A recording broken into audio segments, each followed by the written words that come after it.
بسم اللہ الرحمن الرحیم۔ السلام علیکم ورحمۃ اللہ وبرکاتہ۔ اہل بیت سے صلہ و جنگ رسول اللہ صلی اللہ علیہ وآلہ وسلم سے صلہ و جنگ ہے۔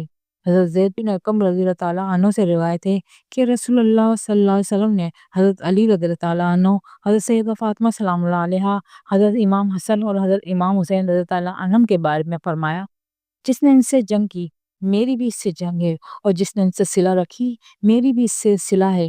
ترمذی مشکات۔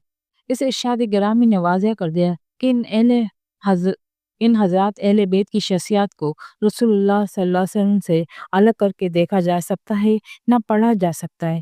اب ہر شخص کو اپنا مقام اور انجام خود متعین کرنا چاہیے کہ وہ اہل بیت کے بارے میں کیا نقطہ نظر اور کیسے جذبہ رکھتا ہے۔ اللہ تعالیٰ سے محبت رکھنے والا اہل بیت سے بھی محبت رکھے گا۔ حضرت ابن عباس رضی اللہ تعالیٰ عنہ سے روایت ہے کہ رسول اللہ صلی اللہ علیہ وسلم نے فرمایا، اللہ سے محبت کرو اس لیے کہ وہ تمہیں نعمت بخشتا ہے، اور اللہ کی محبت کی وجہ سے مجھ سے محبت کرو، اور میری محبت کی وجہ سے میرے اہل بیت اطہار سے محبت کرو۔ ترمذی مشکات۔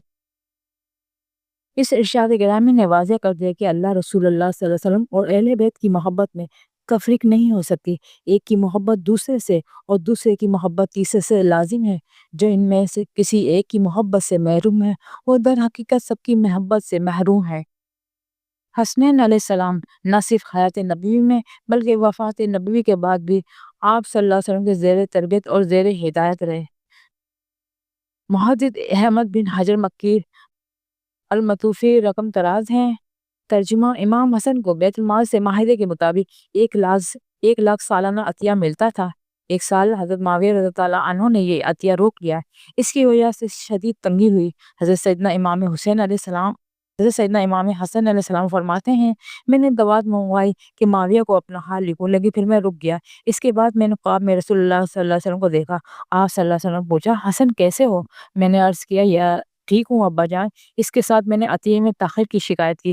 فرمایا، کیا تم نے دوات منگوائی تھی کہ اپنا حال اپنے جیسے مخلوق کو لکھیں؟ عرض کیا، جی یا رسول اللہ صلی اللہ علیہ وسلم۔ تو میں کیا کروں؟ فرمایا، یہ دعا کرو۔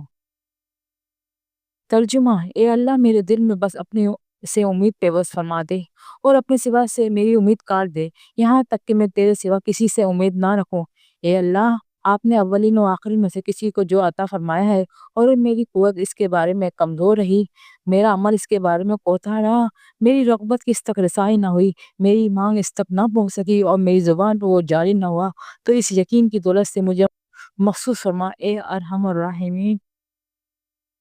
امام حسن رضی اللہ عنہ فرماتے ہیں، واللہ ایک ہفتہ نہیں گزرا تھا کہ حضرت معاویہ رضی اللہ عنہ نے 15 لاکھ بھیج دیے۔ میں نے کہا، الحمدللہ الذی لا ینسی من ذکرہ ولا یحب من دعاہا۔ صرف تعریف اس اللہ کی جو اپنے ذاکر کو نہیں بھولتا اور اپنے سے دعا کرنے والے کو نامراد نہیں کرتا۔ اس کے بعد پھر میں نے نبی پاک صلی اللہ علیہ وسلم کو خواب میں دیکھا۔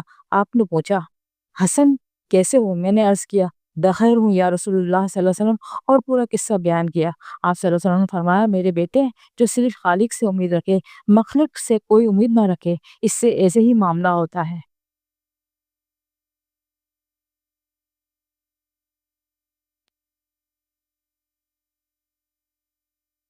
سوچنے کی بات ہے کہ جس قدر مہربان صلی اللہ علیہ وسلم نے ایک ذاتی معاملے میں اپنے عزیز بیٹی کی یوں نگرانی فرمائی، امت اور خلافت کے معاملے میں کیا انہوں نے اپنے بیٹوں کو بے ہدایت رہنے دیا ہوگا؟ ہرگز نہیں، اس لیے کہ یہ حضرات اپنے دور میں صرف آپ کے بیٹے ہی نہیں تھے، امت کے امام بھی تھے۔ اس خواب پر، اس جیسے دوسرے خوابوں پر کسی کو تعجب نہ ہونا چاہیے۔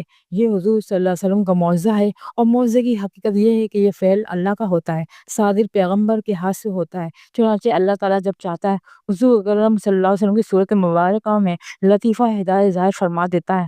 آپ صلی اللہ علیہ وسلم کو یہ سلسلہ معجزات اب بھی جاری و ساری ہے، اس لیے کہ آپ صلی اللہ علیہ وسلم کی رسالت کا دور جاری ہے۔ نوٹ: حضرت امام حسن اور رسول اللہ صلی اللہ علیہ وسلم نے جو دعا تنقید فرمائی، آج بھی کوئی شخص 7 رات یہ دعا کرے تو اپنی مراد پائے۔ ہاں، نماز کی پابندی اور حلال روزی ضروری ہے۔ حضرت سیدنا امام حسین رضی اللہ عنہ رسول اللہ صلی اللہ علیہ وآلہ وسلم کے جسم عطر کا ایک ٹکڑا ہیں۔ ام الفضل لبابہ بنت حارث رضی اللہ عنہا جو حضرت عباس بن عبد المطلب کی اہلیہ اور ام المومنین حضرت سیدہ میمونہ سلام اللہ علیہا کی ہمشیرہ ہیں، بیان کرتی ہیں کہ میں رسول اللہ صلی اللہ علیہ وآلہ وسلم کی خدمت میں حاضر ہوئی اور عرض کیا، یا رسول اللہ صلی اللہ علیہ وسلم، آج رات بہت برا خواب دیکھا ہے۔ فرمایا کیا خواب ہے؟ عرض کیا بہت بھاری ہے۔ فرمایا کیا ہے؟ عرض کیا میں نے دیکھا گویا آپ صلی اللہ علیہ وسلم کے جسم سے ایک ٹکڑا کاٹا گیا اور میری گود میں رکھا گیا۔ فرمایا تو نے تو اچھا خواب دیکھا ہے، انشاءاللہ حضرت سیدہ فاطمہ سلام اللہ علیہا کے ہاں لڑکا ہوگا اور تمہاری گود میں دیا جائے گا۔ چنانچہ امام حسین علیہ السلام کی ولادت ہوئی اور میری گود میں ان کی پرورش ہوئی۔ بہقی مشکات۔ اس لیے جن لوگوں نے امام حسین علیہ السلام کو شہید کیا، انہوں نے در حقیقت رسول اللہ صلی اللہ علیہ وسلم کو شہید کیا۔